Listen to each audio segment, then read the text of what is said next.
காட்டி வெள்ள புடிச்சி கஞ்சா சொல்லி கொடுத்த அண்ணாட குழ குடிச்சி நெல்லு சோறு பொங்கி கொடுத்த களை வெட்டி நடவு நட்டு கால் சட்டை தச்சு கொடுத்த சிறுவாடு சேர்த்து வச்சு சீலட்டொண்டு வாங்கி கொடுத்த கொஞ்ச நேரம் காணலன்னா அங்கமே பதறி நிப்ப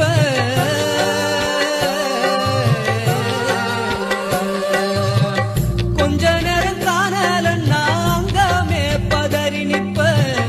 காய்ச்சல் வந்து நான் படுத்தா காசாயத்தை குடிக்க வைப்ப என் புள்ள கலைக்கருன்னு 8 ஊரு சொல்லி வச்ச தாலிய வித்து கூட தாயே என்ன படிக்க வச்ச உன்ன பாட வார்த்தை இல்ல அம்மா காலடி மண்ணுக்கு முன்ன